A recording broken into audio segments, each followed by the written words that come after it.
Армысыздар, құрметті қазақ елі, сіздерді өз арнамда көргеніме қуаныштымын. Халайық, түсініксіз жағдайлар көбейіп кеткен сияқты. 2019 жылы мемлекетке опасыздық жасады деп сотталған Қытай танушы Константин Сережкинге енді рақымшылық жарияланды. Тоқаевтың өзі рақымшылық жариялап отыр. Осыған байланысты ресми ақпаратты осы ақпарат жариялаған жазбаны оқып берейін, содан кейін тақырыпты тарқатып айтатын боламыз. Саясаттанушы Андрей Чеботарев өзінің телеграм арнасында былай деп жазды: өткен жаздан бері жақсы жаңалық. Қазақстан Республикасы президентінің жанындағы рақымшылық мәселелері жөніндегі комиссияның ұсынысы бойынша мемлекет басшысы Қасым-Жомарт Тоқаев тиісті жарлықпен белгілі Қытай танушы ғалым, саясаттану ғылымдарының докторы және профессор Константин Сережкинге рақымшылық жасады. Осыған байланысты оның соттылығы алынып тасталды және ол өз құқығын қалпына келтірді. Жалпы әділеттілік орнады. Әріптесімізге және тәлімгерімізге зор денсаулық және жаңа ғылыми жетістіктер тілеймін деп жазған болатын. Халайық, естеріңізге сала кетейін, 2019 жылдың ақпанында Константин Сережкинді, яғни Қытай танушыны, ұлттық қауіпсіздік комитетінің қызметкерлері мемлекетке опасыздық жасады деген күдікпен ұстаған болатын. Саясаттанушы сатқындық жасады деген айыппен кінәлі деп танылып, 10 жылға бас бостандығынан айыру жазасын алды. Кейін мемлекетке опасыздық жасағаны үшін сотталған саясаттанушы Константин Сережкин Қазақстан азаматтығынан айырылды. Алайда сол жылдың қараша айында үкім өзгертіледі. Сот алқасы қосымша жазалардың күшін жою туралы шешім қабылдайды. Өздеріңіз көріп отырғандай, кезінде 2019 жылы мемлекетке опасыздық жасалды деген күдікпен қамауға алынып 10 жылға бас бостандығынан айырылған Константин Сережкинге, яғни Қытай танушыға үлкен айыптар таққанымен кейіннен рақымшылық жариялауы бұл қоғамда жалпы айтқанда неге бұлай жасады, не үшін қамауға алды және не үшін оны қайтадан рақымшылық жасап босатып жатыр деген сияқты басы ашық сұрақтар қалдырып кетті. Жалпы оның Қытай тану ісінде ұйғыр тану мәселелері бойынша шығыс тану мәселелерімен айналысқандығы белгілі және үлкен ғылыми академияларда қызмет еткен адам. Қалай дегенмен де оның кенеттен осындай рақымшылыққа ілініп қайтадан бостандыққа шығуы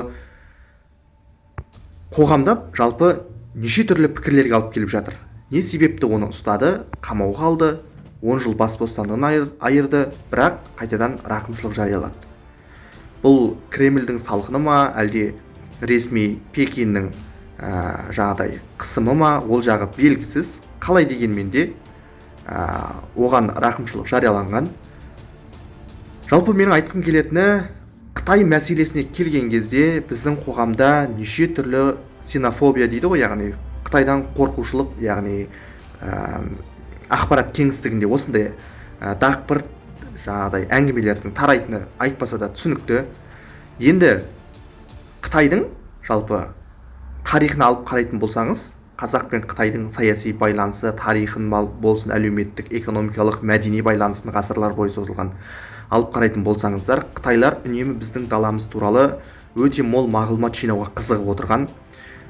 Бұны ежелгі біздің заманымызға дейін ақ бастап кеткен Қытайлар және олардың кітапханаларында біздің заманымызға дейінгі деректердің өзі толып жатыр. Қазақ халық туралы, осы жерде мекендеген халықтар туралы, яғни біздің ата-бабаларымыз туралы, олардың не ішіп, не киіп, не жейтінін, кіммен достық байланыс орнататынын, кімді жақтырмайтынын, кімге ескер айқара ашық екенін, қандай дінді ұстанады, қандай сенімде, кімдермен жақсы байланыста деген сияқты мәселелерді бүге-шүгесіне дейін зерттеген халық. Не үшін мен бұны айтып отырмын? Себебі қазіргі кезде біздің шығыстану институттарымыз бұл баяу жұмыстары, өте баяу.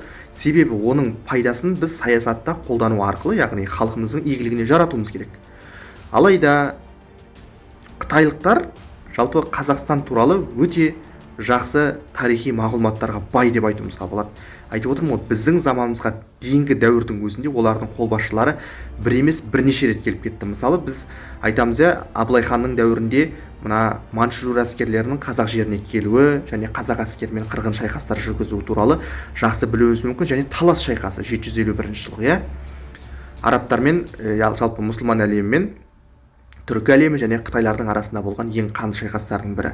Осы кезде мысалы талас шайқасындағы жеңіс туралы жиі айтылады да, бірақ оның алдындағы арабтардың қытайлардан жеңілуі, ферғана жеріне басып кірген қытай әскері, ферғананың билеушісін орнынан алмастырып тастау, мысалы бүгінгі Қырғызстан, Өзбекстанның жеріне келген қытай әскері, біздің заманымызға дейінгі және арғымақтар шайқасы деген үлкен бір тарау бар. Ол туралы видеоларды айттым мен, тарихи видеоларда.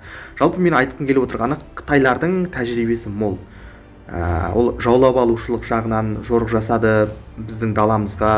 Өзбекстан, бүгінгі Қырғызстан, Қазақстанның территориясына Қытай әскері бір емес бірнеше рет келді және әр дәуірлерде. Сол біздің заманымызға дейінгі уақытта келді. Үйсіндерге өзінің билігін орнатты, яғни протектораттығын орнатты қытайлар. Ғұндармен шайқаса отырып, яғни бір кездер ғұндардың қол астында болған үйсіндер енді тәуелсіз мемлекет ретінде орныға бастап еді, кейіннен қытайлардың ықпалына түсті де қытайлардың протектораттығы орнатылды үйсіндер жеріне. Ал үйсіндерді өздеріңіз білесіздер, біздің жетісу жерін мекендеген ежелгі халық. Одан кейін қаңлылармен қақтығысқа түсті. Қаңлылар мына ғұндарға қолдау білдіру арқылы қытайлардан сақтанғысы келді, яғни өзінің жеріне жеткізбей қытайлар талқандауға тырысты. Шығыс Түркістан жеріндегі бас көтерген мына түркітектес халықтарға, мына ұйғырлардың ата бабаларына, мысалы юечжейлер дейді, сондай халықтарға қолдау білдіріп отырды. Бірақ қытайлар да саяси дипломатиялық ойын ойнады ол кездері. Жалпы қаңлылар қалайда өздерінің жеріне, мына Сырдарияның жағасына жеткізбей қытайларды сол шығыс Түркістан, жетісу жерінде тоқтатуды мақсат етіп қойған болатын. Бірақ кейіннен ғұндарға көмектесем деген қаңлылардың саясаты кейіннен, яғни тасталқан болады. Өзінің қаңлының патшасы, ханы, яғни Қытайға, хан империясына өзінің ұлын аманатқа жіберуге мәжбүр болады. Әрине, айта берсе бұл ұзақ тарих. Менің бұл жерде айтқым келіп отырғаным мынау: бізге Қытайды, Ресейді, Орталық Азия мемлекеттерін, Түркияны болсын, өзіміз байланыс орнатып, ең жақын байланыс орнатып отырған елдерімізді жақсы зерттеуіміз керек. Олардың халқын, тарихын, оларға не ұнайды, не ұнамайды деген сияқты жалпы әлеуметтік жағынан, саяси, экономикалық жағынан өте жақсы зерттеуіміз керек. Әрине, қазіргі кезде мұндай зерттеулер бар болғанымен тым баяу және аз. Сондықтан қазіргі кезде бізге басты мақсат осындай жаңағыдай зерттеу институттарын көбірек іске қосу керек және ғалымдарды осыған ынталандыра білуіміз керек. Алайда алдыңғы тақырыпқа оралатын болсақ, яғни негізгі тақырыпқа, Константин Сережкинге не себепті Тоқаевтың рақымшылық жариялағаны басы ашық мәселе ретінде, басы ашық сұрақ ретінде қалып қойып отыр. Ал қалай ойлайсыздар? Не себепті бір кездері ұлттық қауіпсіздік комитеттері үлкен күдікпен ұстаған, яғни мемлекетке опасыздық жасады деп күдікке ілінген адам, 10 жылға бас бостандығынан айырылған адамға не себепті рақымшылық жариялады деп ойлайсыздар? Өз ойларыңызды комментарийге жазып қалдырсаңыздар.